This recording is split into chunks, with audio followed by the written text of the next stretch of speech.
Assalamualaikum warahmatullahi wabarakatuh. Salam sejahtera untuk kita semua. Selamat datang di kampus desa dalam kegiatan ngaji desa. Kali ini kita mengambil tema yaitu pengambilan keputusan BPD.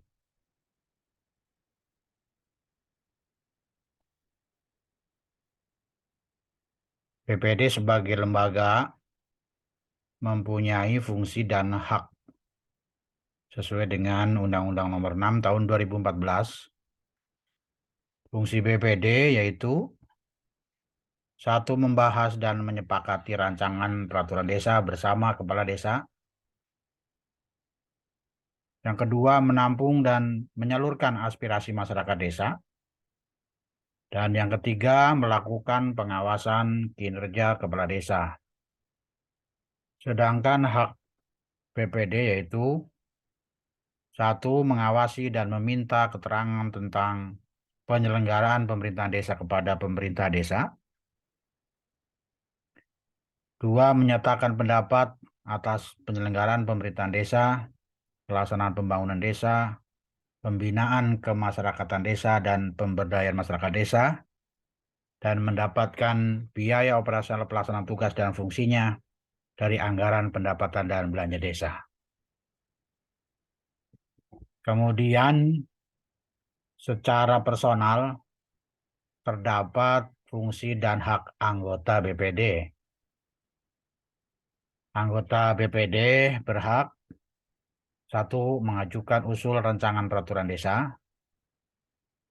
Yang kedua, mengajukan pertanyaan. Yang ketiga, menyampaikan usul dan atau pendapat. Empat, memilih dan dipilih. Dan mendapatkan tunjangan dari anggaran pendapatan dan belanja desa.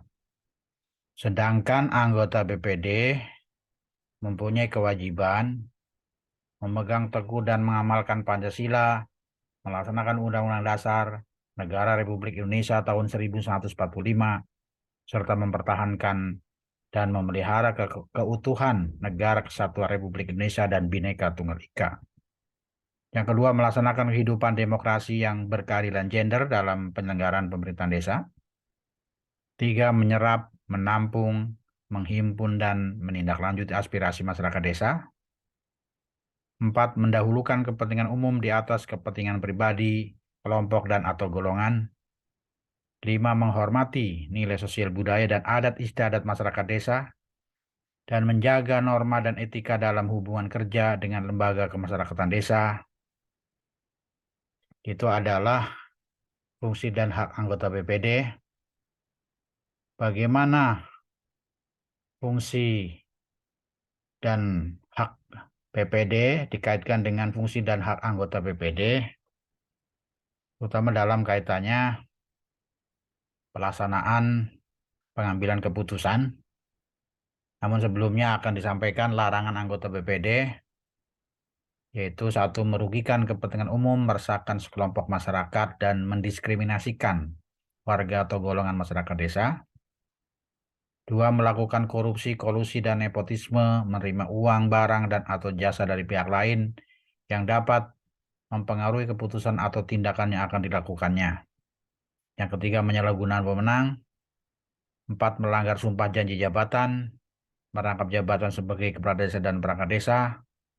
Enam, merangkap sebagai anggota Dewan Perwakilan Rakyat Republik Indonesia, Dewan Perwakilan Daerah Republik Indonesia, Dewan Perwakilan Rakyat Daerah Provinsi atau Dewan Perwakilan Rakyat Daerah Kabupaten atau Kota, dan jabatan lain yang ditentukan dalam peraturan perundang-undangan.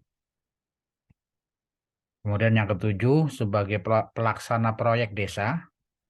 Dan 8, menjadi pengurus partai politik dan atau menjadi anggota dan atau pengurus organisasi terlarang. Ya, kemudian selanjutnya disampaikan mekanisme musyawarah Badan Permusyawaratan Desa berdasarkan pasal 65 Undang-Undang 6 tahun 2014. bahwa musyawarah badan permusyawaratan desa dipimpin oleh pimpinan badan permusyawaratan desa.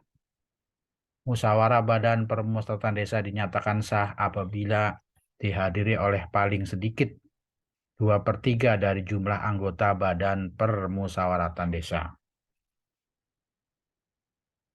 Kemudian pengambilan keputusan dilakukan dengan cara musyawarah guna mencapai mufakat. Apabila musyawarah mufakat tidak tercapai, pengambilan keputusan dilakukan dengan cara pemungutan suara. Pemungutan suara sebagaimana dimaksud dalam huruf D dinyatakan sah apabila disetujui paling sedikit 1/2 ditambah 1 dari jumlah anggota badan permusyawaratan desa yang hadir. Dan hasil musyawarah badan permusyawaratan desa ditetapkan dengan keputusan badan permusyawaratan desa dan dilampiri notulen musyawarah yang dibuat oleh sekretaris badan permusyawaratan desa. Dalam rangka pengambilan keputusan, karena BPD sebagai lembaga bersifat kolektif kolegial, maka pengambilan keputusan sesuai dengan ketentuan peraturan perundang-undangan harus dihadiri oleh 2/3 minimal dari jumlah anggota BPD secara keseluruhan. Untuk itu, jika BPD akan mengambil keputusan, maka perlu dilakukan namanya rapat paripurna. Nah, susunan atau ruangan dalam rapat paripurna sebagaimana kami cantumkan, namun yang berhak mengambil keputusan hanya pimpinan dan anggota BPD, yaitu ketua BPD, wakil ketua BPD, sekretaris BPD, dan anggota BPD. Nah, selanjutnya, jika musyawarah mufakat tidak tercapai, maka sesuai dengan ketentuan peraturan perundang-undangan, yaitu pengambilan keputusan dilakukan secara voting. Yang dinyatakan menang dalam pengambilan keputusan adalah 50+1. Nah, untuk itu perlu ada strategi-strategi dalam pemenangan keputusan. Di sini dicontohkan apabila BPD-nya ada 9, 1, 2, 3, 4, 5, 6, 7, 8, 9.